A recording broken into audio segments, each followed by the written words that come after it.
সিলেটের সেই মুনতার কথা কি আপনাদের মনে আছে? অভিযুক্ত সেই কুতুবজান বিবি বা ওই যে মর্জিনা তার নানি এ দুনিয়া থেকে বিদায় নিয়ে নিয়েছেন। শেষ সময় সেই কলঙ্কটা মেখে গেলেন। হ্যাঁ, আমি মুনতার কথা বলছি। ফুটফুটে সেই শিশু বাচ্চাটিকে তারা কি করছে ২৫০ টাকার জন্য, মাত্র ২৫০ টাকার জন্য। মার্জিয়া গৃহশিক্ষক হিসাবে তাকে নিয়োগ দেয় মুনতার ফ্যামিলি।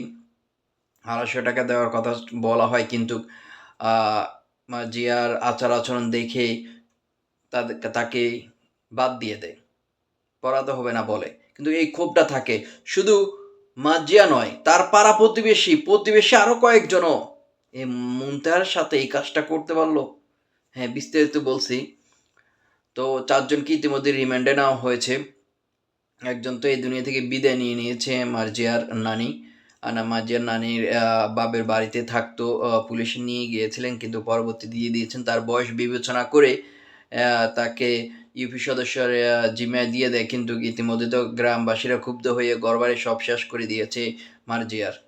মুনতাহাকে যখন পাওয়া গেছে যে মার্জিয়াকে যখন থানা পুলিশে নিয়ে যায় জিজ্ঞাসা, তখন মার্জিয়ার মা চিন্তা করে যে পাশেই তো পুঁতে রাখলাম, মুনতাহাকে যদি সেখানে খোঁজ পাওয়া যায় পাশের পুকুরে ফেলে দেওয়ার চেষ্টা করে।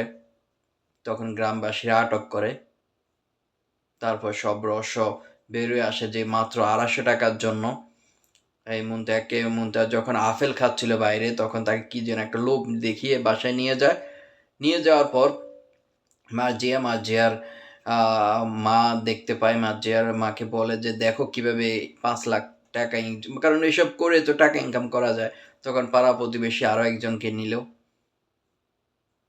নিয়ে তারা এই ধরনের কাজ করছে। পরে চিন্তা করলো যে তাকে যদি ছেড়ে দিই তাহলে তো চিনে ফেলছে সবাইকে, মানে বলে দিবে। সাথে সাথে শেষ করে দিল মুনতাহাকে। হ্যাঁ, ৪ জনকে রিমান্ডে নেওয়া হয়েছে, আরও এর মধ্যে আরও থাকতে পারে। পাড়া প্রতিবেশী মাত্র টাকার জন্য, মাত্র ২৫০ টাকার জন্য মানুষ এই কাজটা করতে পারলো। এখন সমাজে তো এই ধরনের অহরহ ঘটনা ঘটতেছে। আপনি একটু সচেতন হবেন, সাবধানে থাকবেন, আপনার সন্তানদেরকে একটু দেখে রাখবেন। ধন্যবাদ সকলকে।